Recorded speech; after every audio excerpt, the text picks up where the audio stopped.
یعنی ارکان، یہ دونوں اپنی جگہ نہایت ضروری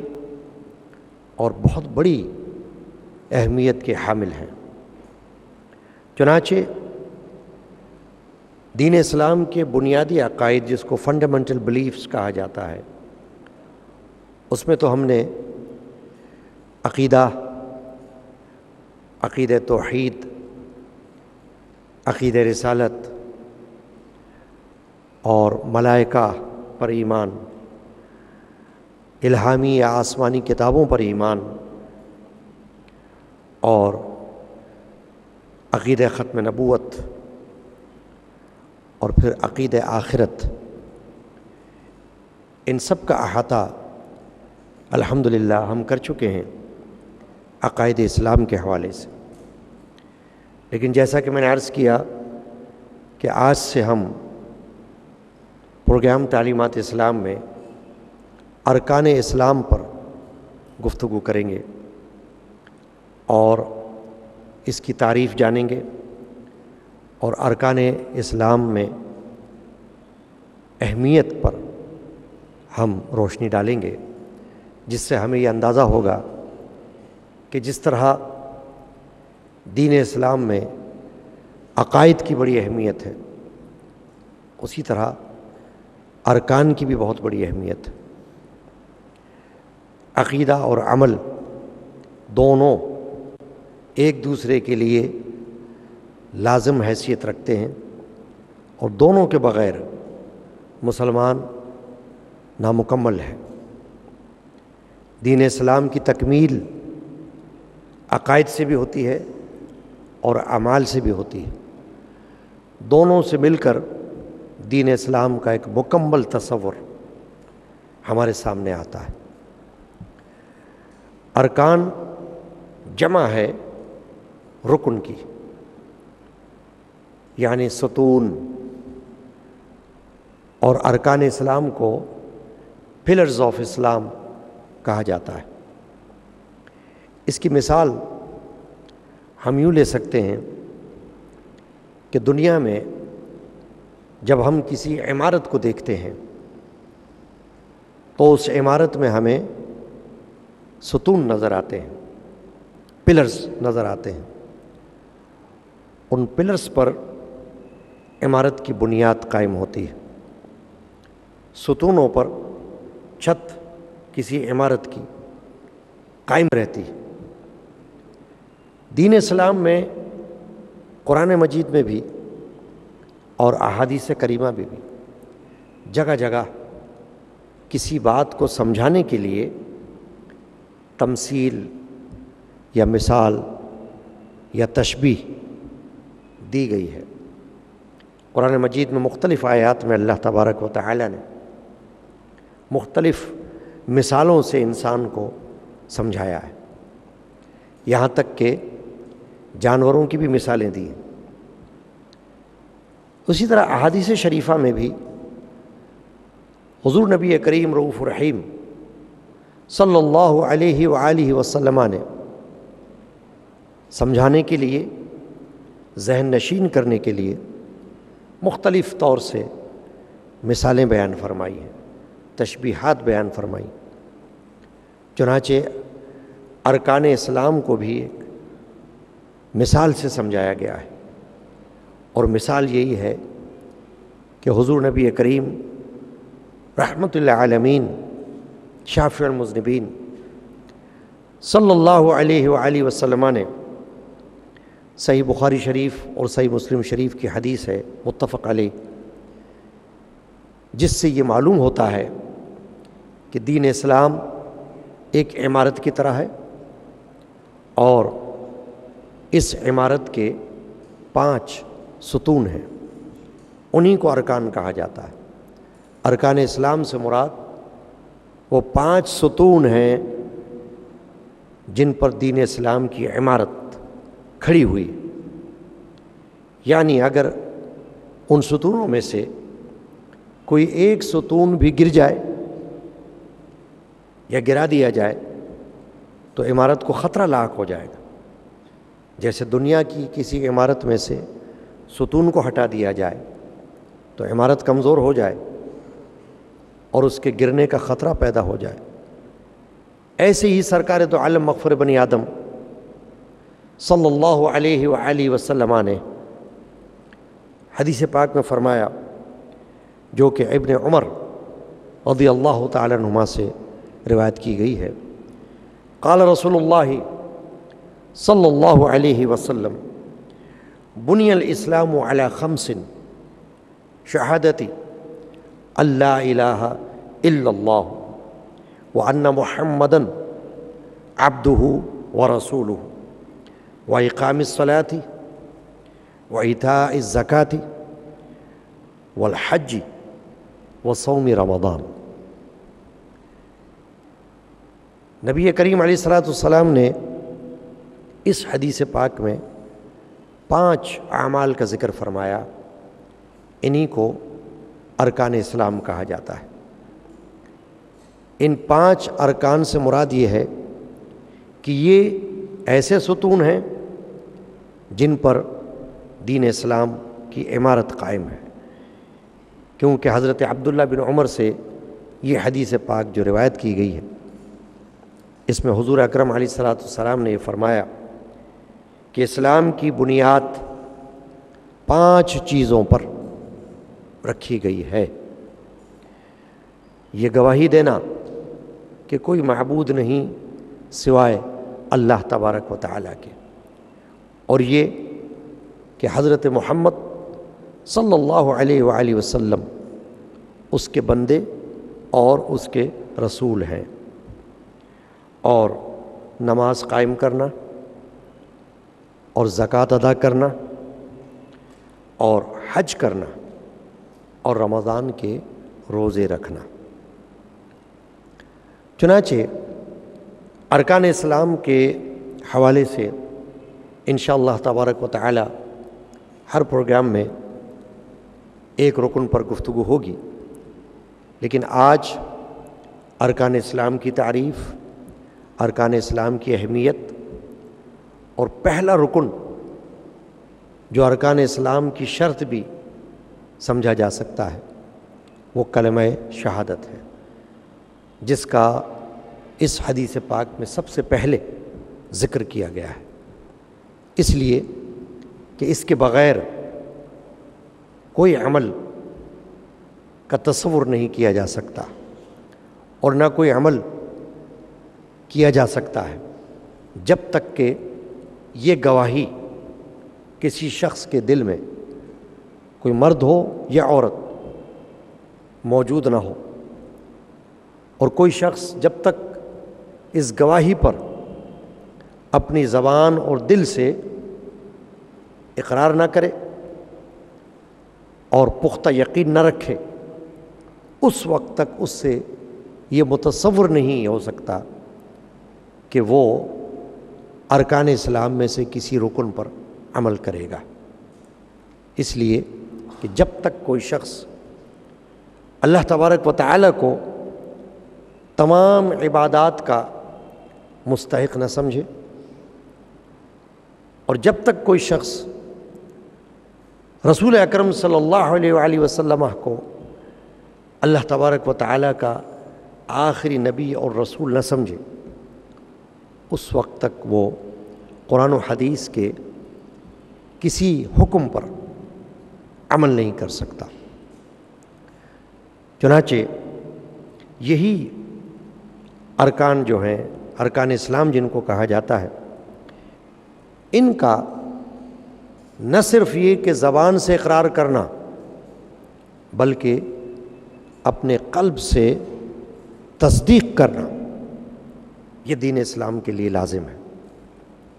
کوئی شخص ایسا نہیں کر سکتا کہ زبان سے اقرار کرے اور دل سے تصدیق نہ کرے یا یقین نہ رکھے، اس لیے کہ محض زبان سے کسی چیز کا اعتراف کر لینا اور دل سے اس پر یقین نہ رکھنا، یہ منافقت ہو جائے گی۔ اور دین اسلام منافقت نہیں، ایمان کی بات کرتا ہے، صداقت کی بات کرتا ہے۔ اس کے لیے ضروری ہے کہ جو بات زبان سے کہی جائے اس پر دل سے یقین رکھا جائے۔ زبان اگر کسی چیز کا اقرار کرے تو دل اس کی تصدیق کرے۔ چنانچہ ارکان اسلام میں بھی یہی شرط ہے، اور اسی لیے سب سے پہلے کلمہ شہادت کو رکھا گیا ہے، تاکہ جن ارکان کو ادا کرنے کی طرف توجہ دلائی جا رہی ہے، اس سے پہلے ہر شخص اس بات کی گواہی دے دے کہ اللہ کے سوا عبادت کے لائق کوئی نہیں، اور حضرت محمد مصطفیٰ صلی اللہ علیہ وآلہ وسلم اس کے بندے ہیں، اس کے رسول ہیں۔ اس کے بعد پھر نماز ہے، یعنی عمل، کیونکہ نماز ایک پریکٹیکل چیز ہے جس کو عمل میں لایا جاتا ہے، عقیدہ نہیں بلکہ عمل۔ اسی طرح پھر زکوٰۃ ہے، وہ بھی ایک عمل ہے، وہ بھی ایک رکن ہے۔ پھر اس کے بعد حج ہے، وہ بھی ایک عمل ہے، ایک رکن ہے۔ اور پھر رمضان شریف کے روزے، وہ بھی ایک عمل ہے، ایک رکن ہے۔ لیکن وہ تمام ارکان جو کلمہ شہادت کے بعد بیان کیے گئے ہیں، جن پر تفصیلاً گفتگو ہر پروگرام میں انشاءاللہ تعالی ہوتی رہے گی، وہ تمام ارکان کلمہ شہادت کے بغیر ادا نہیں کیے جا سکتے، جب تک کہ یہ گواہی کوئی مرد یا کوئی عورت نہ دے کہ اشہد ان لا الہ الا اللہ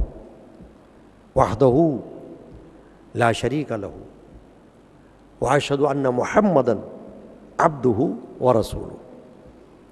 دراصل یہ جو کلمہ شہادت ہے،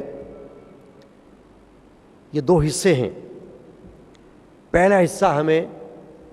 توحید کی طرف توجہ دلا رہا ہے، جس میں اللہ تعالیٰ کے ایک ہونے کا ذکر بھی ہے اور اللہ تعالیٰ کے معبود ہونے کا ذکر ہے۔ لا الہ، کوئی معبود نہیں، چونکہ ارکان اسلام عبادات ہیں، فرض عبادات، اور فرض عبادات جو ہوتی ہیں ان کا حکم بہت سخت ہوتا ہے، اس لیے کہ وہ دین اسلام میں ہر بالغ پر فرض کی گئی ہیں، جن کا چھوڑ دینا گناہ کبیرہ ہوتا ہے، جن کا انکار کفر ہوتا ہے۔ تو اس کے لیے یہ ضروری تھا کہ ان عبادات سے بھی پہلے ہر شخص یہ گواہی اپنے دل میں مضبوط کر لے کہ اللہ کے سوا عبادت کے لائق کوئی نہیں، یعنی کوئی معبود نہیں سوائے اللہ کے۔ چنانچہ کلمہ شریف، کلمہ شہادت دو حصوں میں ہے، اور پہلا حصہ عقیدہ توحید کی طرف توجہ دلا رہا ہے، اور دوسرا حصہ عقیدہ رسالت کی طرف توجہ دلا رہا ہے۔ ایک طرف توحید کی گواہی ہے، ایک طرف رسالت کی گواہی ہے، اور دونوں ایک دوسرے کے لیے لازم و ملزوم ہیں، اس لیے کہ اللہ تبارک و تعالی نے ہی رسولوں کو دنیا میں بھیجا ہے، اس لیے اپنی گواہی کے ساتھ ساتھ اللہ تبارک و تعالی نے اپنے نبیوں اور رسولوں کی گواہی کو بھی لازم قرار دیا ہے، اور رسول کے ذریعے اللہ تعالیٰ کی پہچان ہوتی ہے۔ نہ تو کوئی شخص صرف اللہ تعالیٰ کی وحدانیت کا اقرار کر کے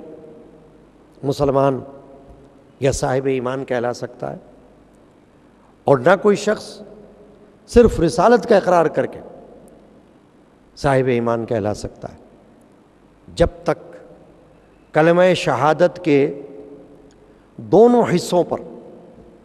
کامل و مکمل ایمان نہ ہو، اور عقیدہ توحید اور عقیدہ رسالت کی گواہی تکمیل کو نہ پہنچے، اس وقت تک دائرہ اسلام میں کوئی داخل نہیں ہو سکتا، اور صاحب ایمان کوئی ہو نہیں سکتا۔ اسی لیے ایک طرف اللہ تعالیٰ کی وحدانیت کا ذکر کیا گیا کلمہ شہادت میں، جو کہ پہلا رکن ہے ارکان اسلام میں سے، اور دوسری طرف عقیدہ رسالت کا ذکر کیا گیا ہے، رسالت کی گواہی کا ذکر کیا گیا ہے، وہ بھی دین اسلام کے لیے لازم ہے۔ چنانچہ ایک شخص جب ارکان اسلام پر عمل کرنے کا ارادہ کرتا ہے تو اس کے ذہن میں پہلے یہ گواہی ہوتی ہے کہ وہ جن عبادات کو ادا کرنے کی کوشش کرتا ہے اور جس عبادت کی طرف توجہ کرتا ہے، وہ عبادت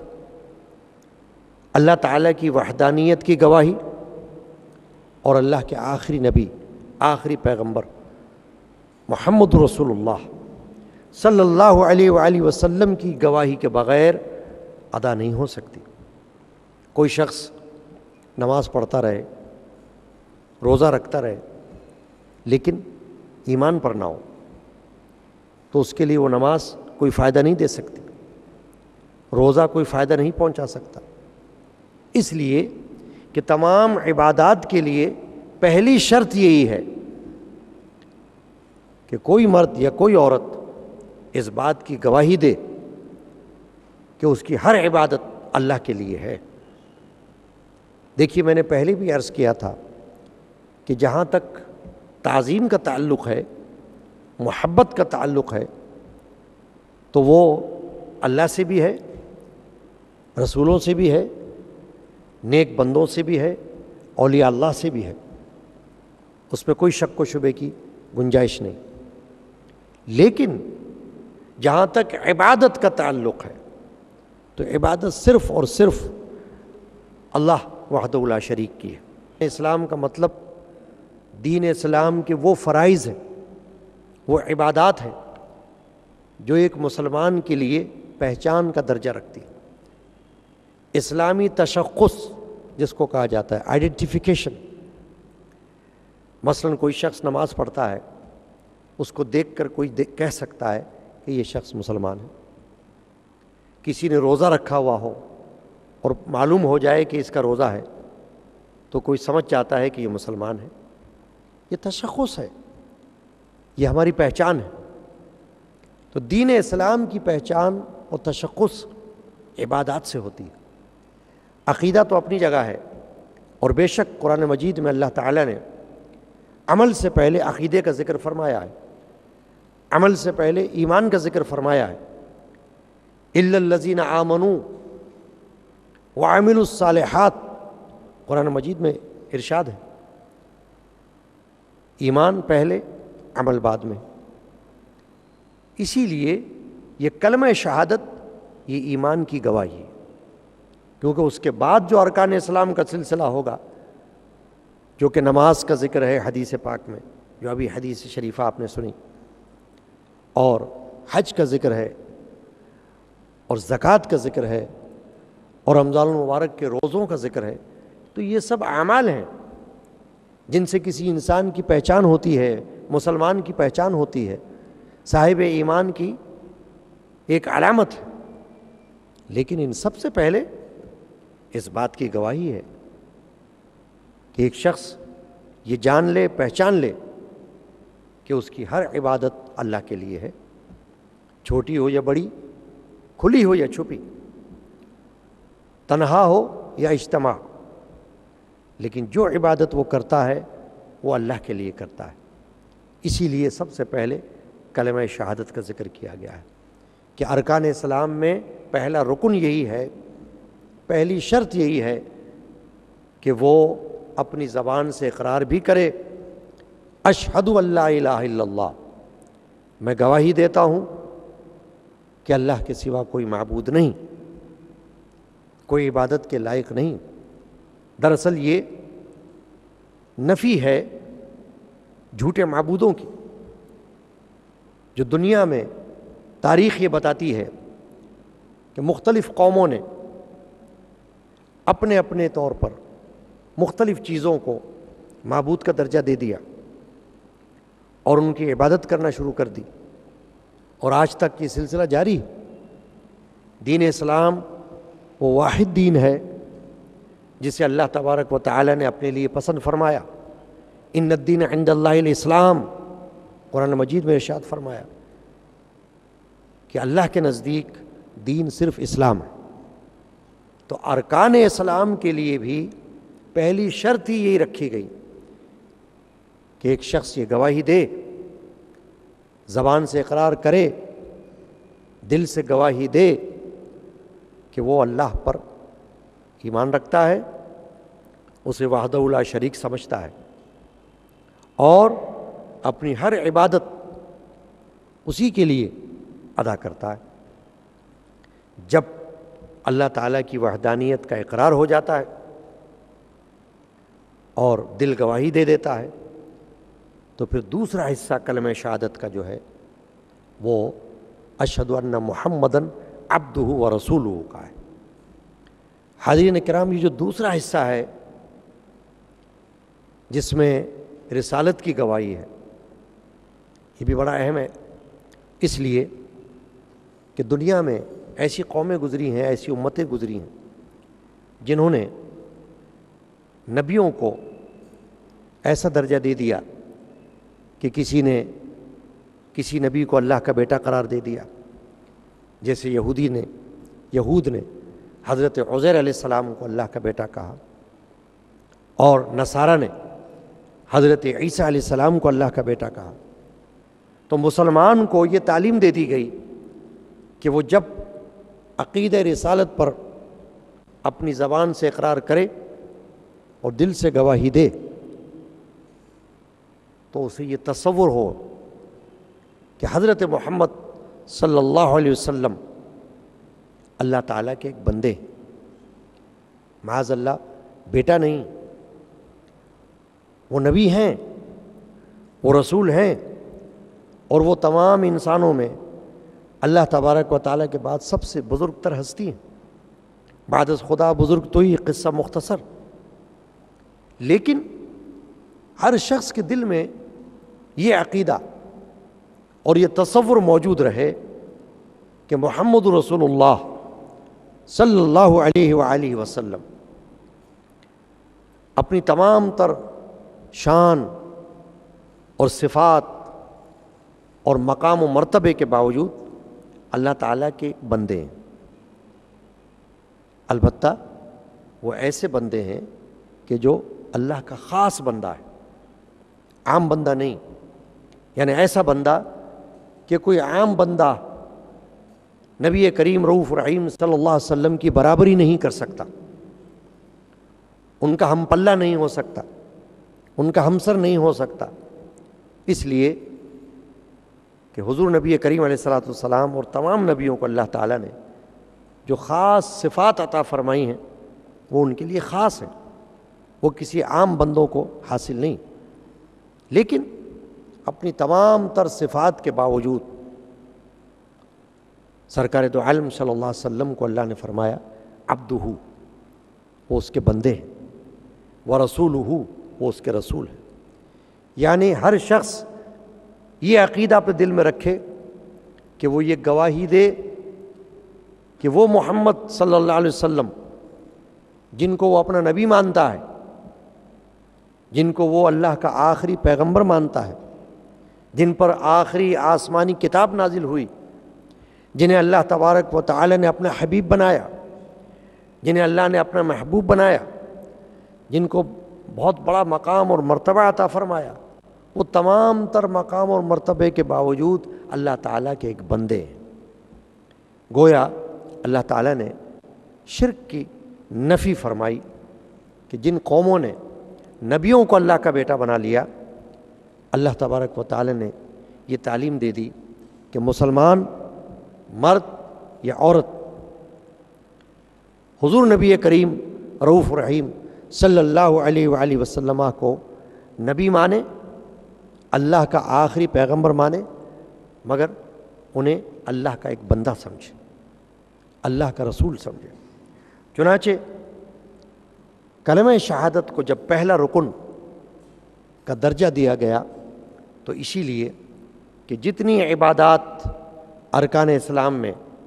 جو فرض عبادات ہم ادا کرنے جائیں گے، وہ نماز ہو یا حج ہو یا زکوٰۃ ہو یا روزہ ہو،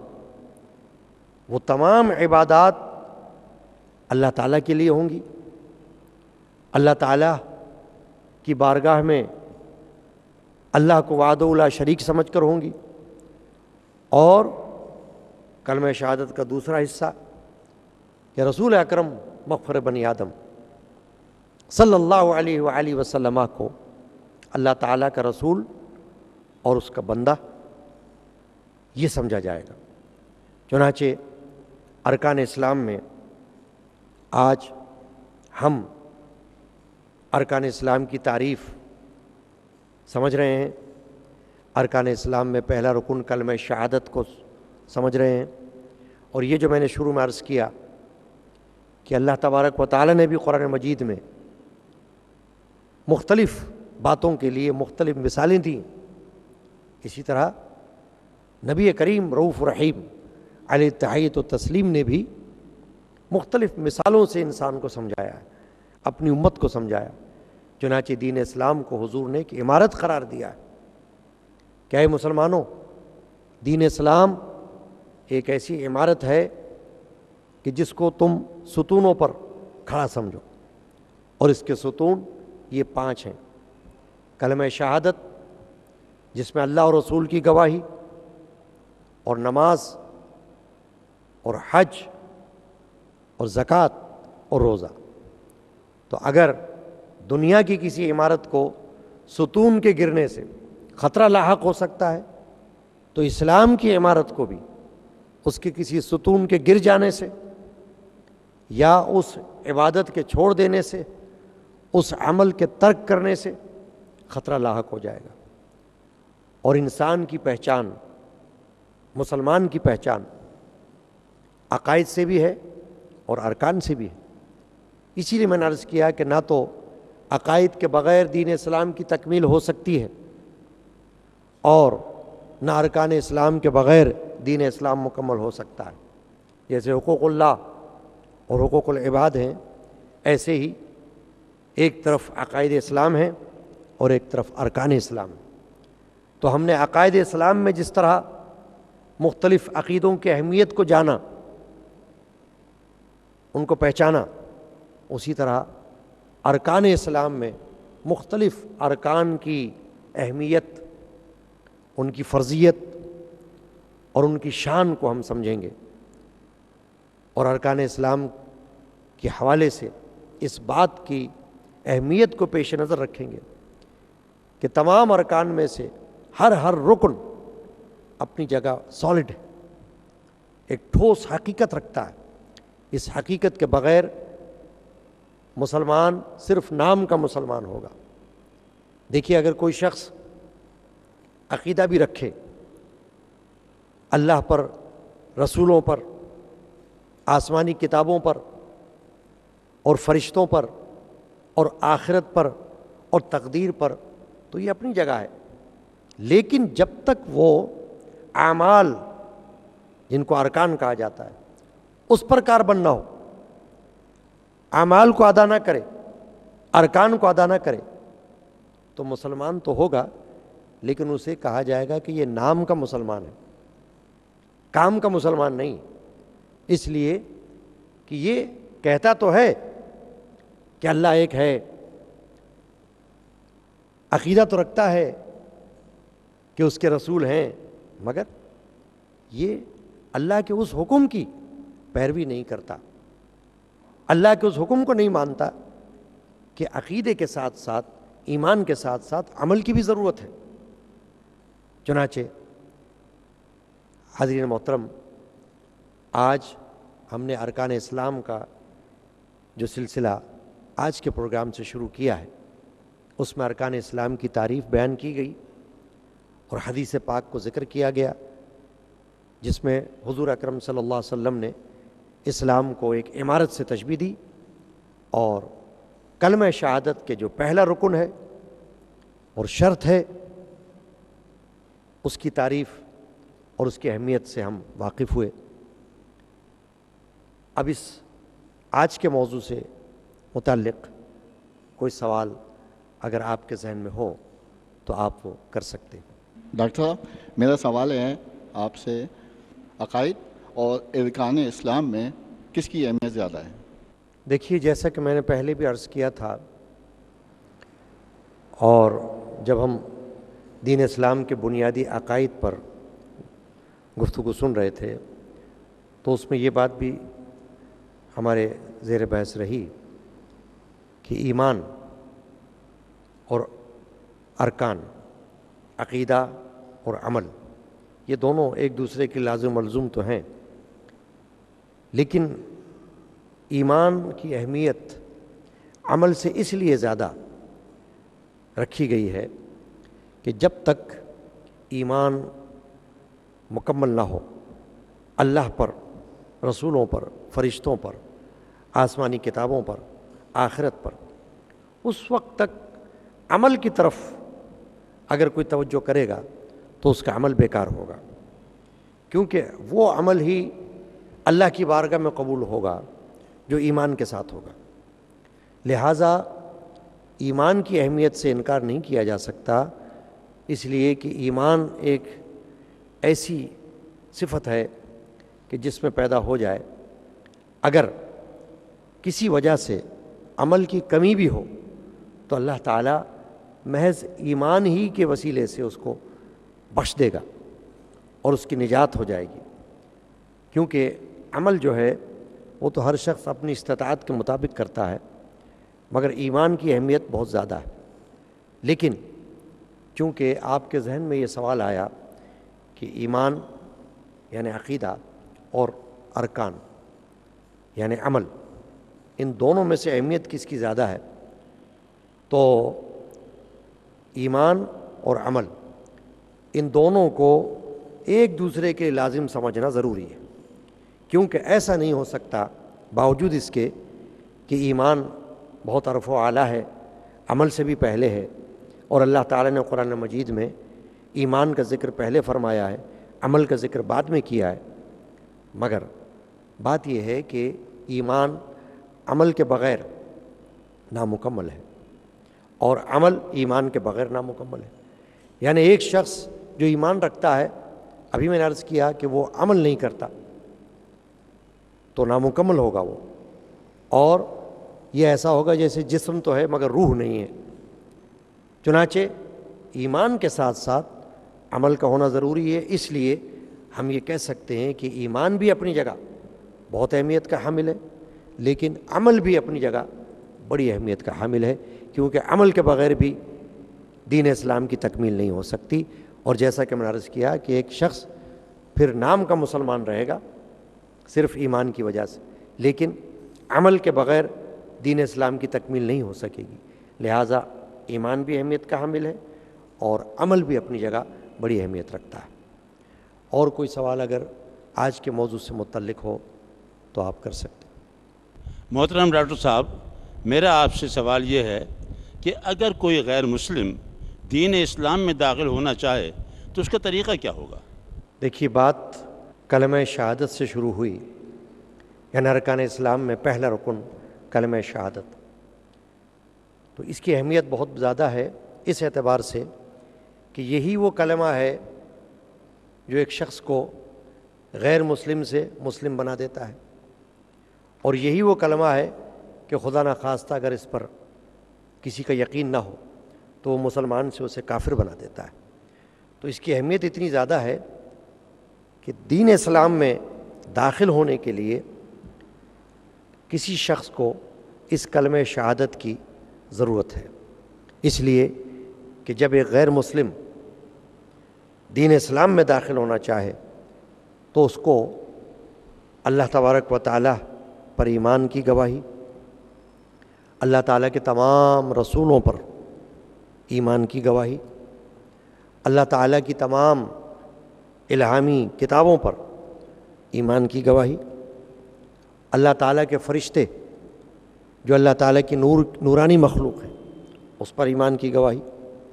اور پھر عقیدہ آخرت کی گواہی دینا ہوگی، تبھی وہ شخص دین اسلام میں داخل ہوگا۔ یہی وجہ ہے کہ جب کسی غیر مسلم کو مسلمان بنانا مقصود ہوتا ہے تو اس کے لیے ایک تو حکم یہ ہے کہ فوراً اسے کلمہ شریف پڑھایا جائے، تاخیر نہ کی جائے، کیونکہ یہ کلمہ شریف اس کے لیے اس کی زندگی میں بڑی اہمیت رکھتا ہے۔ اسی کلمہ شریف کی وجہ سے وہ شخص ایک حالت کفر سے دین اسلام میں داخل ہو جاتا ہے۔ چنانچہ اسے گواہی دینا ہوتی ہے، اور طریقہ اس کا یہی ہے جیسا کہ آپ نے پوچھا کہ اس سے یہ اقرار کروایا جائے کہ وہ اللہ کے ایک ہونے پر ایمان رکھتا ہے، اس بات کی گواہی دیتا ہے کہ اللہ کے سوا کوئی اور عبادت کے لائق نہیں، کوئی معبود نہیں، تمام تر عبادات اس اللہ ہی کے لیے ہیں، اور وہ اللہ کے تمام رسولوں کو مانتا ہے، گواہی دیتا ہے، اور یہ بھی گواہی دیتا ہے کہ کوئی رسول معاذ اللہ کا بیٹا نہیں، ہر رسول اللہ کا رسول ہے، اللہ کا نبی ہے،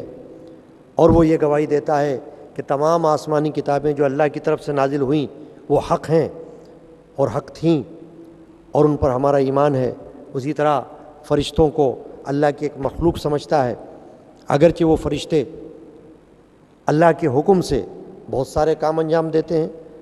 بہت سارے فرائض انجام دیتے ہیں، لیکن ان تمام تر کاموں کے باوجود وہ فرشتے اللہ کے حکم کے پابند ہیں،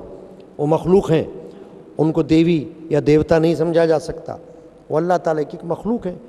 نوری مخلوق ہے۔ اللہ تعالیٰ جس طرح چاہتا ہے ان سے کام لیتا ہے، اور اسی طرح آخرت پر وہ ایمان رکھے اور گواہی دے۔ جب یہ گواہیاں وہ دے دے گا تو اللہ تعالیٰ کے فضل و کرم سے دین اسلام میں داخل سمجھا جائے گا۔ حاضرین کرام، تعلیمات اسلام میں آج ہم نے ارکان اسلام کا جو سلسلہ شروع کیا، اس میں ارکان اسلام کی تعریف اور ارکان اسلام میں سے پہلا رکن کلمہ شہادت پر گفتگو کی ہے۔ انشاءاللہ آئندہ پروگرام میں ہم دیگر ارکان کے بارے میں گفتگو کریں گے۔ اللہ تبارک و تعالی ہمیں جو کچھ ہم نے آج سنا ہے اس کو سمجھنے اور اس پر عمل کی توفیق عطا فرمائے۔ وآخر دعوانا ان الحمد للہ رب العالمین۔